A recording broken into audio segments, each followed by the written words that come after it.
नमस्कार, भारत लाइव भी देख रहे हैं आप। बिहार विधानसभा चुनाव आपको याद होगा। बिहार विधानसभा चुनाव की जब बात आती है तो आपको परिणाम से भी परहेज नहीं होगा। आपको बता दें कि 10 नवंबर 2020 को जो परिणाम आए थे उससे एक बात ज्ञात हुआ था कि राजद बिहार की सबसे बड़ी पार्टी है। राजद 75 सीटों के साथ सबसे बड़ी पार्टी के रूप में तो उभरी, लेकिन सत्ता से दूर हो गई। आपको बता दें कि सत्ता तक नहीं पहुंच पाई। मुख्यमंत्री के कुर्सी पर तेजस्वी यादव जो है नहीं बैठ पाए। आपको बता दें इस पूरे मामले पर विपक्ष ने जमकर नीतीश सरकार पर और एनडीए सरकार पर हमला बोला था और तेजस्वी यादव उस दिन से ही लगातार, और तेजस्वी यादव के साथ साथ राजद के नेता भी इस बात को मानते हैं और कहते हैं कि एनडीए ने चोर दरवाजे से जाकर के सरकार बना ली। लेकिन इसके बावजूद तेजस्वी यादव हमेशा बिहार के जो भी बिहार में घटनाएं होती है उस पर संज्ञान लेते हैं और जो भी लोगों का दुख दर्द है, चाहे वो शिक्षकों का मामला हो या फिर टीटी पास अभ्यर्थियों का मामला हो या फिर कहीं भी कोई घटना होती है, तो तेजस्वी यादव पूरे मामले में बढ़ चढ़कर हिस्सेदारी लेते हैं। आपको बता दें कि पहले बिहार के मुख्यमंत्री नीतीश कुमार जनता दरबार लगाया करते थे। ऐसे में तेजस्वी यादव भी कई बार अभी विपक्ष में रहते हुए भी और बिहार के नेता प्रतिपक्ष रहते हुए भी वे जनता दरबार लगाते हुए दिखे थे। आपको बता दें कि आपको वो प्रकरण बिल्कुल याद होगा जब तेजस्वी यादव ने बड़ी सभा से डीएम साहब को कॉल लगा दिया था और कॉल लगा करके कहा था कि डीएम साहब हम तेजस्वी यादव बोल रहे हैं। इसके बाद डीएम साहब को जो लोगों की समस्याएं थी उससे रूबरू कराया था। उन्होंने कहा था इस पर अविलंब कार्रवाई होनी चाहिए। तेजस्वी यादव जन सरोकार से जुड़े हुए हैं और लोगों की बात को अक्सर उठाते रहते हैं। ऐसे में जब बिहार में आपराधिक वारदात बढ़ गई है, ऐसे में तेजस्वी यादव का ट्विटर अकाउंट कभी भी खामोश नहीं रह रहा है। ट्विटर के माध्यम से ही सही और मीडिया जगत के माध्यम से ही सही तेजस्वी यादव हमेशा जो है सत्ता पक्ष पर निशाने साधती रही है और बिहार की पुलिसिंग व्यवस्था पर, बिहार की प्रशासनिक व्यवस्था पर हमला करती रही है। ऐसे में तेजस्वी यादव जब बिहार के मधुबनी जिले के बेनीपट्टी में हुए नरसंहार के परिजनों से, उसके जो परिजन हैं, उसके जो भुक्तभोगी हैं, ऐसे लोगों से जब मिलने पहुंचे, इसके बाद जो है आपको बता दें कि तेजस्वी यादव को वहां के बबुआनों का जो है साथ मिल गया। यानी कि तेजस्वी यादव जब वहां पहुंचे तो वहां के राजपूत भाइयों का उन्हें तेजस्वी यादव को जो है साथ मिला। सब ने अपनी आप बीती जो है तेजस्वी यादव को विस्तार पूर्वक सुनाई कि किस प्रकार से वहां जातीय संघर्ष जो है लंबे समय से चल रहा था। आपको बता दें कि जहां नरसंहार की घटना हुई है वहां अलग अलग जातियों में जातीय संघर्ष चल रहा था और अलग अलग द्वार भी बनाए गए थे जो जातिगत हिसाब से थे। इसको लेकर के सभी ने जो आपसी रंजित और किस तरह से ये सिलसिला शुरू हुआ था, ये पूरी जानकारी तेजस्वी यादव के समक्ष रखी, जिसे नेता प्रतिपक्ष तेजस्वी यादव ने ध्यानपूर्वक सुना और इस पूरे मामले पर टिप्पणी की कि सरकार जो है इस पूरे मामले पर अपनी आंखें बंद करके अभी तक थी। जो थाने से संलिप्तता की भी बात आ रही है, वहां के जो वर्तमान विधायक हैं उससे भी अपराधियों की संलिप्तता की बात आ रही है, जिस पर तेजस्वी यादव ने जम करके हुंकार भरी और नीतीश सरकार को पर जो खूब हमला किया, जोरदार हमला किया। देखिए, जब लोग सुना रहे थे, जब वहाँ के जो परिजन हैं, जो वो सभी लोग जो अपनी बात सुना रहे थे तेजस्वी यादव को, तो तेजस्वी यादव किस प्रकार से उनकी बातों को गौर से सुन रहे थे। इसके बाद तेजस्वी यादव ने क्या कहा है। रखा गया और होली वाले दिन 3 बेटों की एक एक करके जो है हत्या कर दी गई, गोली मार दिया गया। और गोली मारने के बाद खुखरी का इस्तेमाल किया गया। जो पहले बेटे जो जेल में थे उन पे भी पहले खुखरी से वार किया गया और लगभग 5 लोगों को, एक संगठन है जो कोई गुंडा प्रवीण करके है वो चलाता है। संगठन का नाम है रावण सेना। अब रावण सेना आप जान सकते हैं कि ये रावण जो है वो बुराई का प्रतीक है और बुराई के प्रतीक को तो दशहरा में उनका दहन भी किया जाता है। लेकिन प्रशासन के लोगों को रावण सेना चल रहा है, क्या चल रहा है, वो क्या काम करता है इसके बारे में नहीं पता। और जो प्रवीण जो गुंडा है उस पर लगातार जो है कई हत्याओं के केसेस है, वारंट कई बार जो है वो जारी हुआ है। लेकिन प्रशासन में रहने वाले लोग, चाहे वरीय पुलिस अधिकारी हो, उनकी भी मिली भगत उस प्रवीण को बचाने में है। अब जो प्रवीण है संगठन चलाता है, उसकी कई फोटो भी हैं हमारे पास। परिवार के लोग सब मिलने आए। इस बुरे वक्त में हम लोग आंसू पोंछने का काम कर रहे हैं, इनको न्याय दिलाने का लड़ाई लड़ रहे हैं। अब मुख्यमंत्री कह रहे हैं कि विपक्ष जो है वो पब्लिसिटी कर रहा है। उनके नेता लोग कह रहे हैं कि आपसी रंजिश है। एक तरफा गोली चलाई गई है, एक तरफा खुखरी चलाई गई है, और जो फौजी एक बीएसएफ जवान की हत्या हुई है, ये मामूली बात नहीं है। इसलिए हम सब लोग यहाँ आए हैं, इनको न्याय मिले, और जब तक यहाँ के डीएसपी और एसपी रहेंगे तब तक इन परिवार को जो है न्याय नहीं मिलेगा। होली के बाद घटना, होली में भी इन लोगों ने एसपी को फोन किया, फोन नहीं उठाया गया। उसके बाद जो है कोई सुरक्षा इनके परिवार को नहीं दी गई है, और कुर्की जब्ती खाली जो है नाम पे जो है किया जा रहा है। सुनने में तो आ रहा है कि पुलिस जो है वो प्रवीण को तो छोड़ने नेपाल गई है, प्रवीण को छोड़ने गई है नेपाल। अब यहाँ पूरा परिवार यहाँ डरा है। एक ही घर की तीन महिलाएं विधवा हुई हैं, छोटे छोटे बच्चे हैं। आप बताइए इनको न्याय कैसे मिलेगा? जो लोग संरक्षण देने का काम कर रहे हैं वही लोग जांच कर रहे हैं, तो न्याय कहाँ से मिलेगा? और यहाँ जो भी आईजी वगैरह, मुख्यमंत्री कहते हैं डीजीपी से बात करते हैं, उनका एक भी वरीय पुलिस का अधिकारी जो है यहाँ नहीं आया। खुद ये कह रहे हैं कि बयान टीवी में दे रहे हैं कि हम जा करके परिवार के लोगों से मिले, आईजी, और आईजी आए ही नहीं यहाँ परिवार से मिलने। ये तो ब्यूरोक्रेसी की भी हद हो गई। मुख्यमंत्री थक चुके हैं, उनसे बिहार संभल नहीं रहा। गृह डिपार्टमेंट, आज हम सुने मुख्यमंत्री का बयान कि बोलते कि क्राइम कंट्रोल करना पुलिस का जिम्मा है। हमको लगा कि भाई पुलिस महकमा जो है वो नीतीश कुमार जी गृह मंत्री हैं, उनकी जिम्मेदारी है, लेकिन अब पता चला कोरिया के जो किम जॉन हैं उनकी जिम्मेवारी है। ये स्थिति बनी हुई है।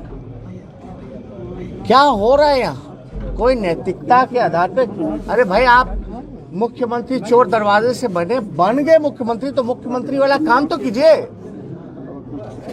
आप आइए, इस परिवार से मिलिए, आंसू पोंछिए, सहारा बनिए, इनको विश्वास दिलाइए इस परिवार को कि आगे से ऐसी कोई घटना नहीं होगी, आपको सुरक्षा हम देंगे, और जो दोषी है उसको घसीट करके सलाखों के पीछे जो है वो डालेंगे, नहीं तो फांसी की सजा हम देंगे।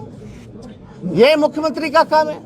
मुख्यमंत्री, अधिकारी सब जो है संरक्षण देने का काम कर रहे हैं, और इसमें जो यहाँ के स्थानीय विधायक हैं, जो पूर्व मंत्री हैं विनोद जी का, उसका नाम आ रहा है। ठीक होली से पहले जिन लोगों ने हत्या की, एक दिन पहले उनके साथ उनकी मीटिंग हुई है।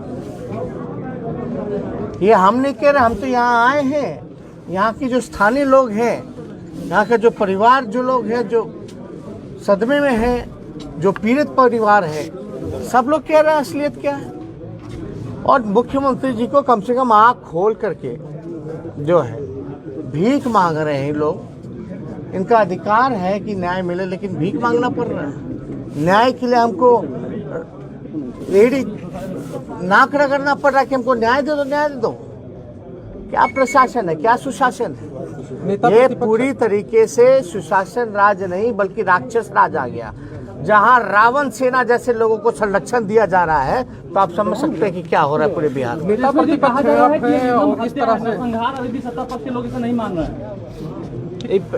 अभी से ये नहीं चल रहा है, ये बहुत दिनों से ये विवाद चल रहा है, और लगातार डराना धमकाना जो है वो किया जा रहा है। और जो संगठन जो चलाता था उस पर कई हत्या टाइप के जो है केस है। अब उनका मालिक कौन है, किसके संरक्षण में वो चौड़े हुए हैं, ये तो जांच का विषय। लेकिन अद्भुत ये है कि जो जांच करने वाला लोग है वही लोग इन्वॉल्व, जो संरक्षण दे रहा अपराधियों को वही जांच कर रहा है। तो इसके लिए हमारा सबसे पहला विपक्ष के नाते ये मांग है कि इनके परिवार को और ख़ास तौर पे इस इलाके में सुरक्षा जो है वो दी जाए। दूसरा, जो नामजद एफआईआर जिनके नाम पे हुआ है उनकी अविलंब गिरफ्तारी हो, और इसमें अगर कोई पूर्व मंत्री एमएलए का नाम आ रहा है तो उससे भी सवाल जवाब पूछताछ होनी चाहिए।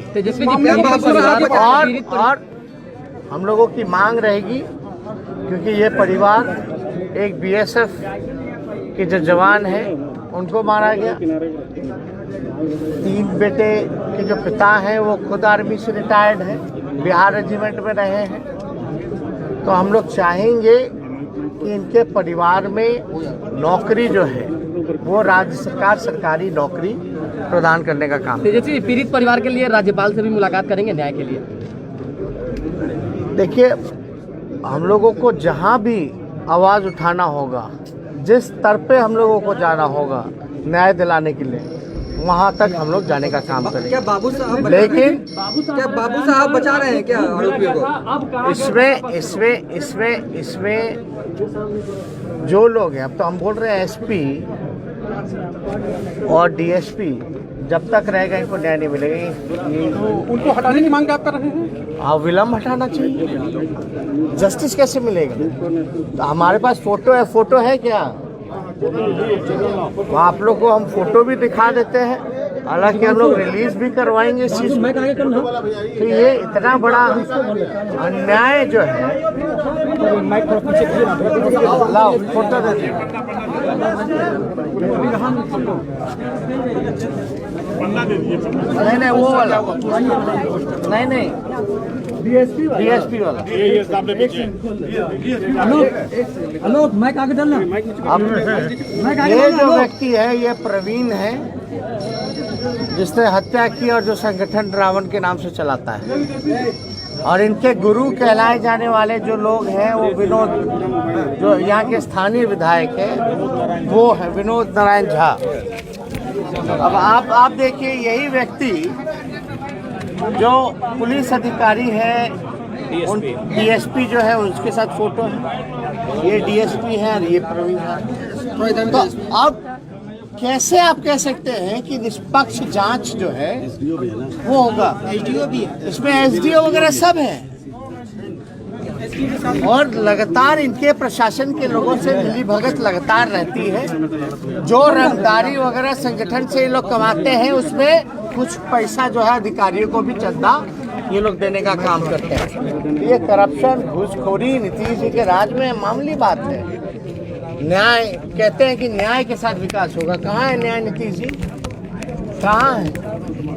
वो तो कहते हैं कि हम कुछ एक भी समय खाली रहने देकर काम करते हैं। तो कौन सा काम करते हैं? आरसीपी टैक्स कलेक्शन, 5 बार डीजीपी, वो आरसीपी टैक्स कलेक्शन करते हैं। 5 बार आके डीजीपी क्या बताएगा? डीजीपी को क्या पता है? जो उसका एसपी बोलेगा वही उसको रिपोर्ट देगा। एसपी यहाँ गाँव आया, डीजीपी को क्या कहना है? मुख्यमंत्री की जिम्मेदारी है, वोट दे करके किसको बैठाया गया है? आकर के मिलना चाहिए, परिवार के लोगों की सुननी चाहिए, यहाँ के स्थानीय लोगों की सुननी चाहिए। लोकतंत्र है कि नहीं है? जो अधिकारी पढ़ाएंगे वो पढ़ लेंगे। और आप बताइए, डीएसपी एसपी किससे पूछेगा? डीएसपी से। डीएसपी के साथ फोटो हमने दिखा दिया। कानून इतना आप कोई बच्चे अरे कौन कानून? कानून तो इन लोग तो तानाशाही रवैया से देख ही रहे हैं कि पुलिस जो है इतना बढ़िया कानून है कि नेपाल चली गई छोड़ दे प्रवीण को। ये कानून है इनका। आप ये बताइए, मुख्यमंत्री कहते हैं कि डीजीपी से बात किए, डीजीपी बात करेगा एसपी से, एसपी बात करेगा डीएसपी से, जो डीएसपी रिपोर्ट देगा एसपी को वही एसपी रिपोर्ट देगा, डीजीपी को वही डीजीपी बताएगा मुख्यमंत्री को। न्याय कहाँ मिलेगा? मुख्यमंत्री की जिम्मेवारी है, जहां घटना हुआ वहां जाइए, पीड़ित परिवार से मिलिए, उनको न्याय दिलाइए। लेकिन अधिकारी बाबू साहब बचाने में लगे बाबू साहब का बयान हुआ था चुनाव के वक्त, आपको काफी घेरा गया था। अरे देखिए ये आप कहीं और ले जाना चाह रहे हैं, ये बात नहीं है। जहां भी अन्याय होगा वहां तेजस्वी यादव और राष्ट्रीय जनता दल मजबूती के साथ खड़ा रहेगा।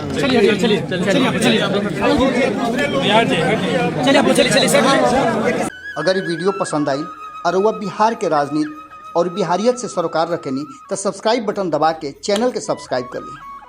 ओजे एगो घंटी बा, ओकरा बटन दबा देला से कुल सटीक और मारक खबर रुआ मुफ्त में मिल जाई। अगर रुआ पत्रकारिता के हमनी के नया प्रयोग में सहयोग कर चाहतानी तो ज्वाइन बटन दबा दी।